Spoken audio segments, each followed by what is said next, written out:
مسلمان ہوا، محمود غزنوی اور سلجوق کا دور ایک ہے۔ سلجوق کی اولاد میں ایک بادشاہ ہے الپ ارسلان، اللہ نے اس کے ذریعے سے اپنے دین کو عزت بخش اور اہل ایمان کو عزت بخشی۔ یہ اپنے سرکاری دورے پر نکلا ہوا ہے، اسے اطلاع ملی کہ قیصر روم رومانوس 3 لاکھ کا لشکر لے کر اپنی حدود سے نکل چکا ہے۔ آرمینیا کہاں اور اصفہان کہاں، ہزاروں میل کا بیچ میں سفر۔ تو اس نے سارے اراکین سلطنت کو جمع کیا، کہا اب کیا کیا جائے؟ تو سب نے کہا ہم تیار نہیں ہیں، 3 لاکھ کا لشکر ہے تو ہمیں پیچھے ہٹنا چاہیے اور تیاری کر کے پھر سامنے آنا چاہیے۔ تو الپ ارسلان نے کہا اس پیچھے ہٹنے میں وہ جتنے قتل و غارت کرے گا، جتنی بیٹیوں کی عزت برباد ہوگی اور جتنا مسلمانوں کا خون بہے گا وہ تو میری گردن پر ہوگا۔ تو انہوں نے کہا آپ کی گردن پر کیسے ہوگا؟ ہم تو تیار ہی نہیں ہیں، ہمارے پاس اسباب ہی نہیں ہیں۔ وَلَا تُلْقُوا بِأَيْدِيكُمْ إِلَى التَّهْلُكَةِ، اور اپنے آپ کو ہلاکت میں ڈالنا جائز نہیں ہے۔ یہ شورا چل رہی۔ انہوں نے کہا اچھا ٹھیک ہے، تو میری طرف سے اجازت ہے، جو جانا چاہے وہ جا سکتا ہے، میں اللہ کے دشمن کو اسلامی حدود میں داخل نہیں ہونے دوں گا، میں اپنی جان کا نذرانہ پیش کروں گا، اس کے بعد میرے اوپر کوئی حجت نہ ہوگی، میرے اوپر کوئی جرم نہ ہوگا، پھر وہ لوٹ مار کریں یا قتل و غارت کریں، میں اپنا حق ادا کر چکا ہوں۔ جب اس نے یہ کہا تو پھر اس کے ساتھیوں نے کہا اگر آپ کا فیصلہ ہے تو پھر ہم کون سا موت سے ڈرتے ہیں، ہم بھی آپ کے ساتھ ہیں۔ تو اس کا بیٹا ملک شاہ اس کے ساتھ تھا، اس کی عمر تھی اس وقت کوئی 12 برس۔ تو اس نے وصیت نامہ لکھوایا کہ ممکن ہے اس جنگ میں شہید ہو جاؤں تو میرے بعد میرا بیٹا ملک شاہ میری جگہ حکمران ہوگا، اور نظام الملک یہ اس کا وزیر ہوگا، اور جب تک ملک شاہ بالغ نہیں ہوگا امور سلطنت کو نظام الملک چلائے گا۔ اور پھر اس کے بعد اس نے اپنے حرم، اپنی بیوی اور بچوں کو چند سپاہیوں کے ساتھ واپس بھیج دیا کہ عورتیں ساتھ تھیں تو اگر شکست ہو تو کہیں ان کی عزت پہ حرف نہ آئے، ان کو اصفہان کی طرف روانہ کر دیا۔ اور رومانوس 3 لاکھ کے لشکر کے ساتھ میدان میں اترا، اور یہ کتنے تھے؟ 12,000۔ یہ دنیا کی عجب جنگ لڑی گئی ہے۔ تو جمعرات کو لشکر آمنے سامنے ہوئے تو نظام الملک نے کہا کہ میری ایک رائے ہے سلطان کا۔ کیا؟ کہ جنگ کو کل کے لیے مؤخر کریں اور جمعہ کی نماز کے بعد نکلیں، کہ جمعہ کے وقت ساری امت دعا کرے گی اور ہم بھی جمعہ کے بعد اللہ سے مانگیں گے تو اللہ کی غیبی مدد ہمارے ساتھ ہو۔ تو انہوں نے ایک دن اس کو آگے بڑھایا اور جمعہ کی نماز کے بعد سلطان نے خود نماز پڑھائی۔ کیا زمانہ تھا، بادشاہ خود امام بھی ہوتے تھے۔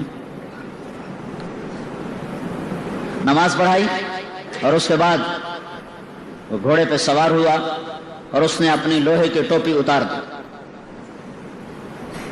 اور امامہ باندھ لیا سر، اپنے آپ کو مرنے کے لیے تیار کر لیا کہ کوئی چیز بیچ میں حائل نہ ہو، اور پہلی صف میں اس نے جھنڈا اٹھا لیا۔ تو باقی جان نثاروں نے کہا آپ پیچھے ہو، کہا نہیں، میری جان اسلام سے زیادہ قیمتی نہیں ہے۔ اور جب لشکر آمنے سامنے ہوئے تو سلطان نے گھوڑے سے چھلانگ لگائی اور سجدے میں سر رکھ دیا، کہ مالک، اے عزت دینے والے، اے ہر چیز کے بادشاہ، آج ہماری عزت بھی تیرے ہاتھ میں ہے، ذلت بھی تیرے ہاتھ میں۔ تو جس کے ساتھ ہوتا ہے وہی فتح پاتا ہے، تو جس کو چھوڑ دیتا ہے وہی ناکام ہوتا ہے۔ قلت اور کثرت تیرے دربار کی چیز ہی کوئی نہیں۔ کم من فئۃ قلیلۃ غلبت فئۃ کثیرۃ باذن اللہ۔ اور سجدے میں سر رکھ کے وہ رویا ہے۔ اب اس نے کہا میں سلطان نہیں ہوں، میں ایک سپاہی ہوں، میں مارا جاؤں تو میری وجہ سے بھاگنا نہیں، آخر تک لڑتے رہنا اور مرتے رہنا، تاکہ ہم اللہ کے دربار میں سرخرو ہو کے پہنچے۔ زمین و آسمان اش اش پکار اٹھے، دنیا نے عجب نظارے دیکھے، جرأت کے، دلیری کے، جان نثاری کے، اللہ پر مر مٹنے کے، اللہ اس کے رسول کے عشق و محبت کے، عاشق ہوں میں عشق کماویں، دل رکھیں وانگ پہاڑاں ہو، سہ سہ بدیاں ہزار علامے کر جانے باغ بہاراں ہو، منصور جائے چک سولے جتے جڑے واقف کل اسراراں ہو، سجدیاں سر چائیں نہ باہو توڑے کافر کہن ہزاراں ہو، عاشق سوئی حقیقی جڑا قتل معشوق دے مننے، سر نو جوڑے تے مکھ نہ موڑے بھمیں 100 تلواراں کھنے، سچا عشق حسین دا باہو سر دتے تے راز نہ بھنے۔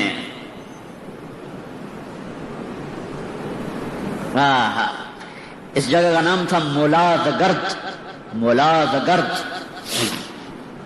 یہاں یہ جنگ لڑی گئی ہے، ان ینصرکم اللہ فلا غالب لکم، ان ینصرکم اللہ فلا غالب لکم، میں تمہاری مدد کروں تو کوئی تم پہ غالب نہیں آ سکتا، وَإِن يَخْذَلْكُمْ، اگر میں ہی چھوڑ دوں، اگر میں ہی چھوڑ دوں، فَمَنْ ذَا الَّذِي يَنصُرُكُمْ مِنْ بَعْدِهِ، پھر کون ہے جو تمہاری مدد کرے؟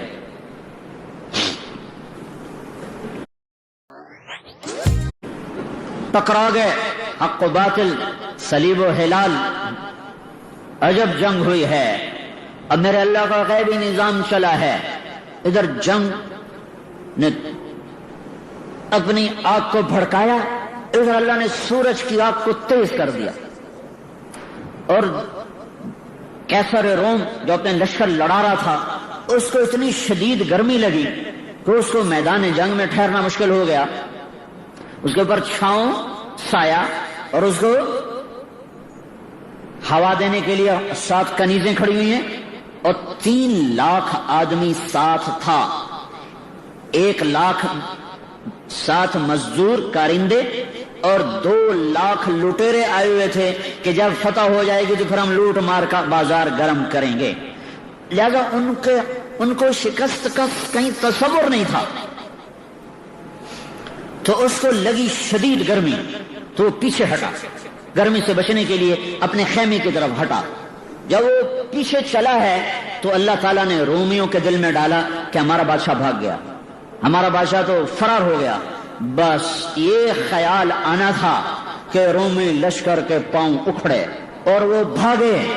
12,000 3 لاکھ سے کہاں تک ٹکر لے سکتے تھے، ایک ایک کر کے شہید ہو جانا تھا، لیکن مکروا مکرا ومکرنا مکرا ان ینصرکم اللہ فلا غالب لکم۔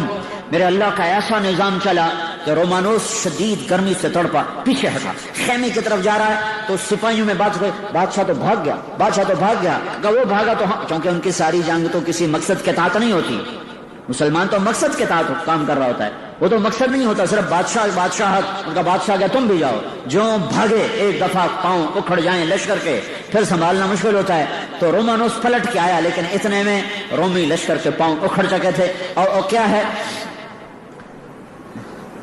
جو اللہ تعالیٰ نے کہا، سألقی فی قلوب الذین کفروا الرعب، کہ تم جاؤ میں ان کے دلوں میں رعب ڈال دوں گا۔ اللہ نے ایسا خوف ڈالا اور ایسا رعب ڈالا کہ 3 لاکھ آدمی دوپہر تک عصر تک، جمعے کے بعد تو جنگ شروع ہوئی، عصر تک نہیں ٹک سکے اور بھاگے، اور ہر ایک دوسرے سے آگے بھاگنے کی کوشش کر رہا تھا۔ سارے مسلمان حیران پریشان ہو کے دیکھ رہے تھے کہ یہ کیوں بھاگ پڑے، یہ کس لیے بھاگ پڑے۔ اور بس میرے رب کا نظام حرکت میں آیا اور رومانوس پکڑا گیا، قیدی ہو کے آیا۔ جب سلطان کے سامنے پیش کیا گیا تو اللہ پر سلام نے پوچھا، اگر میں گرفتار ہوتا تو تو میرے ساتھ کیا کرتا؟ کہ میں تمہیں انتہائی ذلیل کرتا اور میں تمہیں ذلت کی مار دیتا۔ اللہ پر سلام نے کہا، لیکن ہمارے نبی نے ہمیں کہا ہے کہ عزت دار کی عزت کرو، میں تمہیں ذلیل نہیں کروں گا، آؤ۔ اور اسے اپنے پاس تخت پہ بٹھایا، کہا ادھر بیٹھو، کہا اس کو بادشاہی پروٹوکول دیا جائے، اس کا عزت احترام باقی رکھا، اور پھر پلا اپنا مہمان بنا کے رکھ، پھر اس کو چھوڑنے سرحد تک گیا، پھر کہنے لگا اگر پھر بھی شوق پورا کرنا ہو تو آ جانا، ہم پھر حاضر ہیں۔ اس نے کہا میں بھی پھر حلال کا نہیں ہوں اگر میں تیرے جیسے انسان کے سامنے تلوار اٹھاؤں۔